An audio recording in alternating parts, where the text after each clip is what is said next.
Tai durēja tas spēks.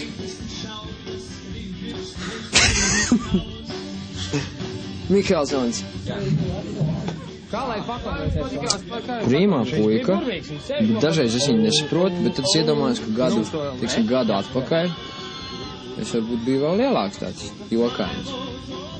Viņam labi padodās zīmēšana. Ja viņš saprast kompjūteros kaut ko no viņa arī tajā plānā, man liekas, kaut kas sanāk. Jokainis. Akordeonists. Liels jokainis. Ne, viņš nav šodien, tāpēc mēs mierīgi varam runāt. Liels, nē, faktiski pat ne jokains. Viņš kaut ko grib, un viņš arī to dabūs. Vai viņš spēlē labāk akordeonu? Es domāju, ka labāk viņš spēlē klavierus. Čuvalds ir pats strādīgākais, es domāju. Labais kā? Jā. Kā izpaužās viņa strādīgums? Tas, ka viņš daudz strādā, viņš tiešām, viņš ir traks uz tā strādāšanu, viņš ir workaholiķis. Vai tā nav, tad teiksim, ka jūs visu dodaties gulēt un Ģubalds savu strādā? Tā jau ir. Tā jau ir, un tad Ģubalds dodās gulēt, un tad mēs viņam noskujam kājas.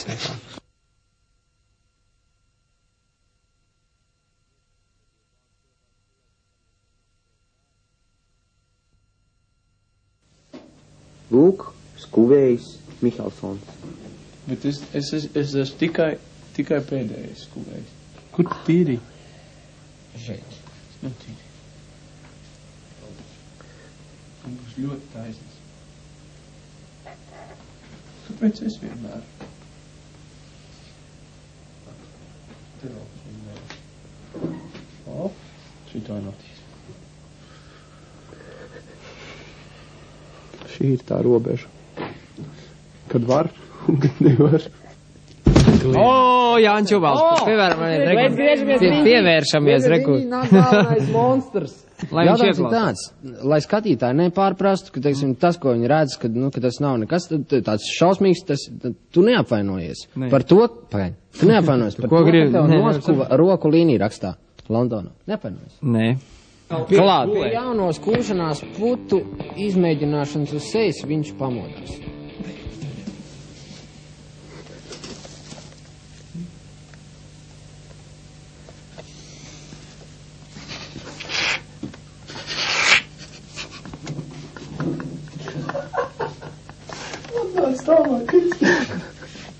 Pagaid, skatīties. Apturi. Otrā daļa.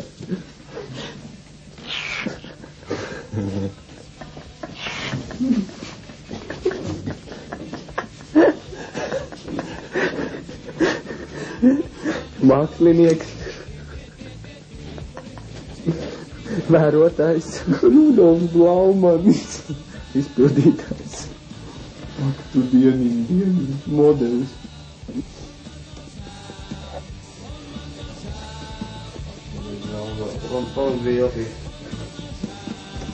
Tev pamatīt tās, nu, it pēc, Nepaņem. Nē.